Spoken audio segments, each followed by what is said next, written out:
प्रवेश करना।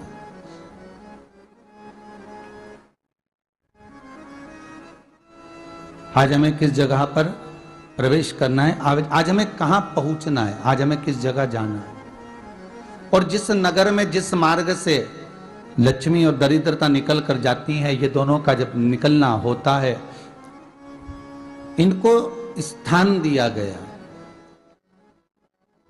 जहां पर स्वच्छता हो, घर के दरवाजे पर रंगोली डली हुई हो, द्वार पर जल छीटा गया हो। महाराज, उस द्वार पर लक्ष्मी प्रवेश करती है तो दरिद्रता भी जाने लगती है अंदर।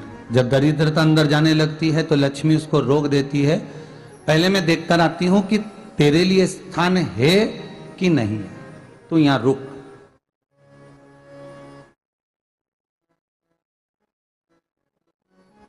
कुछ देर तक दरिद्रता बाहर खड़ी रहती है और लक्ष्मी जी की बड़ी बहन जब दरिद्रता बार बार अंदर जाने का प्रयास करती है तो लक्ष्मी जी कहती हैं, जीजी तू इतनी बड़ी होकर तुझे मालूम है, तू तेरा सम्मान होना चाहिए, आदर होना चाहिए, और तू अंदर चली जाए और कोई तेरा सम्मान ना करे तो कितना बुरा लगेगा, इसलिए तू बाहर खड़ी रहे, मैं अभी आई।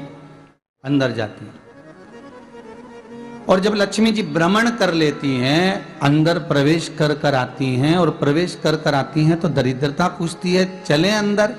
तो लक्ष्मी जी कहती हैं, तुझे मालूम नहीं है क्या जीजी कि जिस घर में मैं प्रवेश कर जाती हूं उस घर में फिर दरिद्रता नहीं जा सकती, क्योंकि ये तेरा वचन था,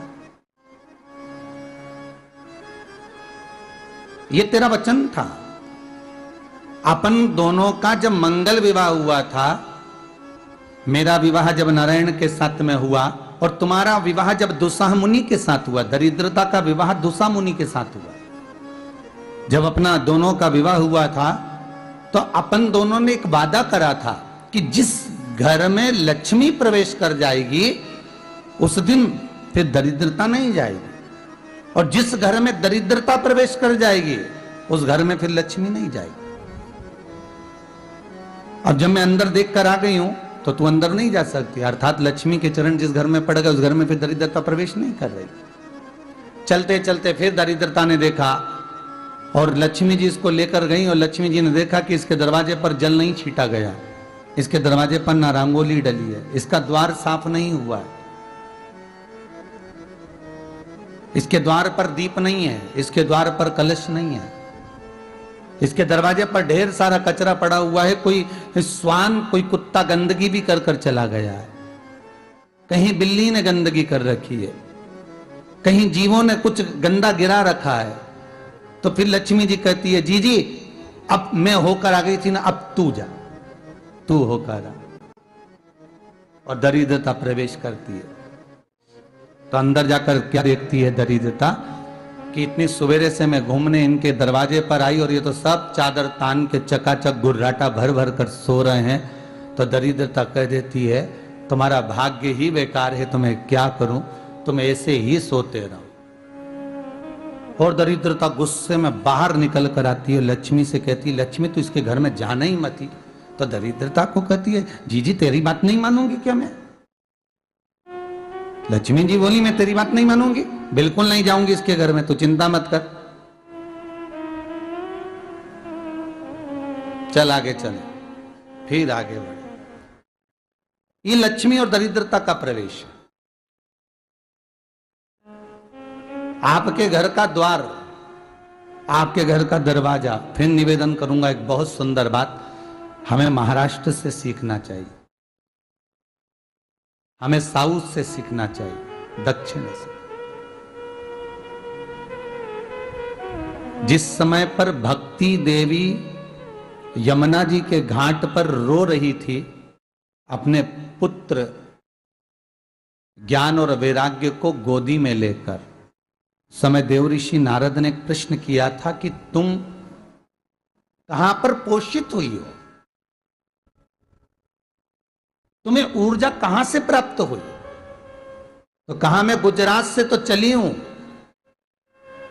और वहां से चलती चलती भक्ति देवी कहती है, मैं बहुत दुखी होकर, बूढ़ी होकर, द्रवित होकर, बड़ी दुख में वहां से चलते चलते जब मैं महाराष्ट्र में पहुंची तो मैंने वहां जाकर देखा कि वहां पर लोग हर पल हर घड़ी ब्रह्म मुहूर्त में उठकर स्मरण करते हैं, नाम जाप करते हैं और दरवाजे पर जल छीट कर रंगोली डालते हैं। तो कह रही है कि वहां पर मैं थोड़ी अवस्थावान होने लगी, वहां मुझे अच्छा लगने लगा। फिर जब मैं और आगे पढ़ी, दक्षिण में जब पहुंची, वहां पर जाकर मैंने देखा कि सुबह से उठकर मंगलाचरण, मंगला स्तोत्र और वेदों की ध्वनि होने लगी। वहां पर मैं और आनंदित हो गई। हमें कुछ चीजें महाराष्ट्र से सीखना चाहिए कि वहां रहने वाले जो भगत हैं, वारकरी संप्रदाय के जो भक्त होते हैं, वैष्णव जो धर्म के भक्त होते हैं, उनका नियम है सवेरे के समय घर में पानी है कि नहीं है, पर जब भी वो घर का दरवाजे के बाहर थोड़ा ना थोड़ा पानी तो छींट ही देते हैं। और छींटने के बाद फिर वहां पर अपने यहाँ तो दिवाली पे रंगोली बनती है जी, और वहां पर रोज की रंगोली बन जाती है कि कभी हो सकता है परमात्मा राह भूल कर हमारे घर में प्रवेश कर जाए, इसलिए वहां प्रतिदिन की रंगोली,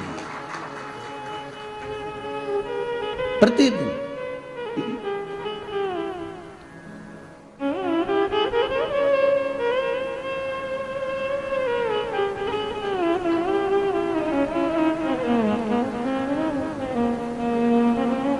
हमें सीखना चाहिए थोड़ा सा।